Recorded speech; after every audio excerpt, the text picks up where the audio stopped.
지금 이 중국이 경제 성장을 해갖고 경제 대국이 돼서 세계에서 두 번째로 힘센 나라가 되버려 G2가 됐습니다.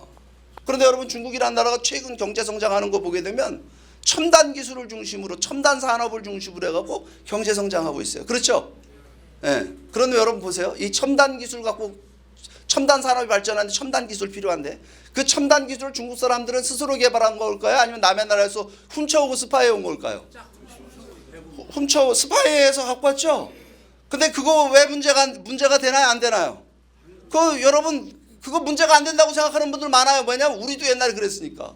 우리도 옛날에 가난하고 못 살 때 미국 가서 일본 가서 어깨너머로 배운 기술 갖고 한국에 여러분 산업 발전시키는데 써먹었잖아요. 그러니까 중국도 눈 감아주자 이렇게 생각하는 사람들이 있습니다. 근데 중국 문제하고 우리 문제하고 차이가 있어요. 어떤 차이가 있냐면요. 중국의 그 첨단 산업 있죠. 첨단 산업을 이끄는 그 대기업들은 그건 민간 기업일까요? 국영 기업일까요? 민간 기업을 가장한 국영 기업입니다. 소유주가 누군지 아세요? 중국 공산당 인민해방군 소유입니다. 그러니까 여러분 생각해 보세요. 국영 기업들은 국가로부터 보조금 받습니까? 안 받습니까? 국가로부터 보조금 받죠? 그 남의 나라 연구개발비도 쓰지 않고 남의 나라에서 훔쳐온 기술 갖다가 제품을 생산해내서 그 물건을 세계 시장으로 들고 나오면 어떤 문제가 생길까요? 심각한 문제가 생기죠. 왜냐하면 중국하고 경쟁이 되겠어요, 안 되겠어요? 다른 나라 기업들이. 근데 여기 더 큰 문제가 있어요. 중국은요 이전의 자유도 없는 나라입니다. 마음대로 이사갈 자유가 없어요. 농촌에서 태어나면 농촌에 살다 죽어야 됩니다. 그러니까 이 사람들이 농촌에서 농사 짓고 살면 먹고 살기 힘드니까 도시로 나와서 이제 공장에 취직을 하거든요. 공장에 취직을 해서 일하는 사람들을 농민공이라고 중국에서는 부릅니다. 그 농민공들이 여러분 어떤 신분이냐면 중국 정부가 허락을 하지 않는 이사를 나와서 공장에 취직을 했기 때문에 이건 뭐냐면 불법 이주 노동자 신분이 되는 거예요. 그럼 불법 이주 노동자들은 정상적인 임금 받을까요? 못 받을까요? 2배, 3배 못하는 저임금 근로자가 되는 거예요. 그러면 중국의 이 농민공 문제가 이게 큰 문제가 되는 건 뭐냐면 그 숫자 때문이었습니다. 농민공이 몇 명인 줄 아세요? 중국에? 약 3억 가까이 되면 우리나라 인구의 6배예요. 그러니까 여러분 저임금 근로자입니다. 그러니까 중국의 이 대기업들 있잖아요. 국영기업들이 남의 나라에서 훔쳐온 기술 갖다가 국가 보조금을 받는 국영기업들이 남의 나라에서 훔쳐온 기술 갖다가 저임금 근로자들 활용해갖고 제품을 생산해서 세계 시장에 들고 나오면 우리나라 삼성, LG 경쟁이 될까요? 안 될까요? 경쟁이 안 된다. 이건 무슨 얘기예요? 우리만 경쟁 안 되는 거 아니고 자유시장 경제를 추구하고 있는 모든 나라들 미국, 유럽, 일본, 호주, 캐나다 어느 국가도 여러분 중국하고는 게임이 안 되는 그러니까 중국의 지금 경제 행위는 뭐냐면 굉장히 약탈적인 경제 행위를 하고 있는 겁니다. 요즘 한국의 테무 알리익스프레스라는 게 들어왔는데 여러분 잘 아시나 모르겠어요. 초저가 공세. 거기 한번 들어가고 사이트 한번 들어가 보세요. 말도 안 되는 가격으로 다 지금 내리치고 있습니다. 그렇게 되면 한국의 제조업만 무너지는 것이 아니라 한국의 유통산업도 다 무너집니다. 아십니까 그거? 여러분 이게 중국이 일으키는 문제예요 지금. 이런 나라가 지금 그러니까 또 이렇게 생각해요. 아 중국이 잘 살게 되면 좀 민주화되지 않겠어? 좀 참자 기다려주자. 왜냐면 우리도 가난하고 못 살 때는 민주주의를 못했잖아요. 그러니까 중국도 민주주의 하려면 자유롭고 개방된 나라가 되려면 일정 수준 경제 성장을 해야 되니까 우리가 좀 중국이 잘 살 때까지 기다려주자 그랬는데 중국이 지금 잘 사는 나라가 됐잖아요. 그죠? 엄청난 경제 성장을 이뤘는데 경제 성장을 이루면 이룰수록 중국은 자유롭고 개방된 나라로 바뀌고 있습니까? 아니면 더욱더 강력한 독재체제 전체주의로 가고 있습니까? 더 강력한 전체주의 체제인데 더 기가 막힌 건 뭐냐면요. 첨단 기술을 활용해갖고 중국인들을 감시하고 통제하는 체제를 만들어버립니다. 안면인식 기술이니 무슨 AI, 빅데이터 이런 기술들 있죠? 들어보셨죠? 안면인식 기술 이런 거 하고 14억 인구 중국인들을 갖다가 감시하고 통제하는 체제를 더욱더 강화하는 그런 나라가 되고 있다라고 하는 거예요. 그래 이런 중국이 또 거기다가 이렇게 경제력을 갖게 되니까 그 경제력을 군사력에 쏟아붓기 시작했습니다. 그래서 일으키는 문제가 뭐냐면 바로 이 남중국해 문제입니다. 우리가 잘 아는 이 남중국해 문제. 여기 지도 보시면 여기 빨간 줄 지나가는 거 보이시죠? 이게 중국이 자국령 여기까지가 우리 바다다 이렇게 선을 거는 거예요. 이 선 안에는 대만은 통째로 들어가 있고요.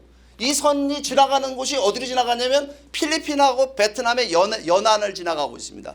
해변을 거의 스치고 지나가고 있어요. 지도로 보게 되면. 그런데 이걸 이렇게 주장하는 이유가 뭐냐면 여기 동그라미 쳐놓은 데 있죠. 이게 바로 중국령 섬들이 저기 있다는 겁니다. 중국령 섬. 근데 이 섬들은요 사람 사는 섬이 아니에요. 이거 암초예요. 암초. 이 암초에다 콘크리트 때려 부어놓고 인공섬 만들어 놓고 거기다 군사시설 설치해 놓고 여기서부터 200캐리가 우리 바다라고 주장을 하고 있는 겁니다. 그러니까 여러분 이 주변에 있는 나라들 뭐 대만이나 베트남이나 필리핀이나 이런 국가들은 여러분 이 중국의 이런 횡포에 맞서 싸울 힘이 있을까요 없을까요? 여러분 미국이 손 떼면요 이 남중국해는 그대로 중국 바다가 되는 겁니다. 근데 남중국해를 중국이 가져간다는 의미는 뭔지 아십니까? 태평양에 대한 패권을 중국이 갖게 된다. 이제 더 이상 미국 중심한 태평양 패권 시대는 끝나가는 거로. 그러니까 이 싸움은요 이 굉장히 중요한 싸움이 지금 벌어지고 있다는 사실을 우리들이 인식하고 봐야 됩니다. 근데 중국은 지금 여기서 물러설 생각이 없는 것 같습니다. 그러니까 여러분 이 중국이 최근 보게 되면요 이 힘이 세지다 보니까 태도가 완전히 바뀐 걸 우리가 확인하게 됩니다. 여러분 그 홍콩 아시죠? 홍콩. 이 홍콩이 원래 영국에서 여러분 아편 전쟁 때 중국 청나라하고 싸워갖고 이거 뺏어갑니다. 뺏어갔는데 계약산적 써주잖아요. 100년 뒤에 돌려줄게. 그 홍콩 반환이라고 하는 게 1997년도에 벌어집니다. 이때 당시에 이거 반환할 때 이거 왜 돌려줬을까요? 영국이 당시에 미국하고 해갖고 말입니다. 이거 왜 돌려줬을 것 같아요? 여러분 홍콩하고 중국하고 경제 사이즈를 보게 되면 홍콩 하나의 도시의 경제력하고 중국 전체의 경제력하고 어디가 더 컸을까요? 홍콩이 더 컸습니다. 이거 돌려준 이유는요. 이 홍콩의 경제력을 중국에 보태줘서 중국이 더욱더 빠르게 경제 성장을 이뤄가지고 자유롭고 개방된 나라가 되라 이거야. 홍콩과 같은 나라가 되라고 이거 돌려준 겁니다. 근데 어떻게 됐어요? 최근에 홍콩 보안법이라는 거를 중국 정부가 발효했습니다. 이 홍콩 주민들이 민주화를 요구하니까 자꾸 중국 정부의 간섭이 짙어지니까 이거 민주화를 요구하니까 홍콩 보안법이라는 거를 이걸 패스시켜 버렸습니다. 이거는 여러분 중국 법입니다.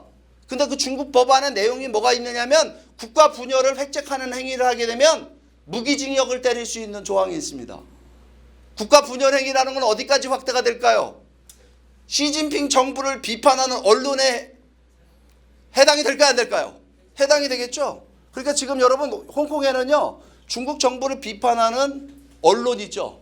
언론사 다 문 닫았습니다. 3년 만에. 그 다음에 야당이 있을 수 있을까요 없을까요? 국가 분열하면 여러분 지금 윤석열 정부인데 더불어민주당이 윤석열 대통령 비판하면 무기징역 때리는 겁니다. 이 법에 의하면. 야당이 있을 수 있어요 없어요? 그 야당도 다 문 닫았습니다. 여러분 홍콩은 아시아 태평양에서 가장 자유롭고 개방된 도시였는데 지금 중국의 하나의 도시가 되어버렸다 이 말입니다. 그럼 여러분 중국 정부를 믿고 이곳에 투자했던 글로벌 기업들 어떻게 됐을 것 같아요? 엄청난 투자 손실을 입을 수밖에 없다라고 하는 겁니다. 이게 여러분 중국의 태도 변화입니다. 과거에 중국은 이렇게 하지 못했어요. 왠 줄 아세요? 국제사회 눈치를 봤거든요. 중국이란 나라가 미국이 있잖아요. 중국의 운명을 얼마든지 결정할 수 있었습니다. 과거에는 미국이 힘이 워낙 셌고 중국은 힘이 없었고. 근데 중국은 지금 미국과 맞서 싸울 수 있는 힘이 있다고 생각을 하고 이런 행동을 하는 거였는데 거기서 머무르지 않고 또 최근에는 뭐냐면 이 시진핑이 3년임에 성공해놓고서 떡하니 하는 얘기가 뭐냐면 자기 임기 중에 대만을 복속시켜서 원차이나 하나의 중국을 실현하겠다. 그런데 무력 사용도 불사하겠다 이렇게 발표했습니다. 여러분 이게요 지금 중국은요 여러분 국제사회가 거어놓은 소위 레드라인이라고 하잖아요. 모든 선을 다 무너뜨렸습니다. 그러다 보니까 지금 여러분 미중 패권 전쟁이라는 게 시작됐습니다. 누구 때부터 미중 패권 전쟁 얘기를 듣기 시작했습니까? 이거 신조어입니다. 미중 패권 전쟁이라는 게. 이게요 트럼프가 대통령 되면서부터 시작이 됐어요. 트럼프가 대통령 돼서 이거 시작하니까 저 트럼프 저거 맨하탄에서 부동산 개발업 하던 장사꾼이 대통령이 돼가지고 지금 국제 무대를 장사꾼에 그래갖고 얼마나 트럼프를 우리가 욕을 했습니까? 한국 언론들이. 우리 지금 중국하고 경제해야 되는데 경제에서 돈 벌어 먹어야 되는데 미중 패권 전쟁이 시작됐다고. 근데 여러분 이거는 트럼프의 개인적 성향하고는 아무런 관계가 없습니다. 미국은 이제 더 이상 중국을 봐줄 수가 없는 거예요. 여러 가지 이유 때문에. 금방 말씀드린 이유 때문에. 그래서 여러분 트럼프라는 사람이 등장을 해갖고 중국의 뭐부터 시작하냐면 관세 폭탄 때리는 일부터 시작합니다. 기억하실 겁니다. 25%의 미국 시장으로 들어오는 중국 물건에 대해 관세 때리게 됩니다. 그다음 미국 재무부가 중국을 갖다가 환율 조작국으로 지정하는 일을 시작을 하고요. 그 다음에 뭘 하냐면요, 완전히 중국을 군사적으로 포위하는 일을 시작을 합니다. 요즘에 여러분 뉴스 들으면은 신조어들이 많이 나와요. 뭐 쿼드 4개국 동맹이거든요. 오커스 들어보셨죠? 인도 태평양 전략 이런 것들이 뭐냐면 전부 중국을 포위하기 위해서 미국이 이제 완전히 중국 문제에 올인하겠다 해서 아시아로 다시 돌아온다. 이 회귀 전략을 갖다가 중국 포위 전략으로 다시 만들어 나가고 있습니다. 그러니까 중국을 완전히 군사적으로 완전히 포위하고 있습니다. 미국이. 거기에다가 경제 봉쇄를 지금 하고 있습니다. 경제 봉쇄라는데 여러분 트럼프하고 바이든, 그 트럼프가 시작했는데 바이든이 대통령이 됐잖아요. 바이든은 트럼프의 대중 압박, 중국을 봉쇄하고 중국을 말하자면 봉쇄하고 압박하는 전략을 계승했나요? 아니면 걷어쳐버렸나요? 트럼프가 있으니까 나는 안 해. 이거 아니라 바이든은 한술도 뜹니다. 한술도 떠. 뭐냐면 바이든의 입장이 이겁니다. 저 트럼프 저건 머저리 같은 놈이, 바보 같은 놈이 중국을 손보는데 왜 미국 혼자 손보냐. 중국이란 나라는 자유민주주의 자유시장 경제를 추구하고 있는 모든 나라들의 적이 아니냐. 그러니까 가치동맹을 맺어가지고 다자주의적 접근 방식을 통해서 중국을 손보자. 이게 바이든 정부의 그 민주주의 정상회담이니 무슨 G20 정상회담이니 여러분들 보실 겁니다. 그게 지금 미국이 하고 있는 겁니다.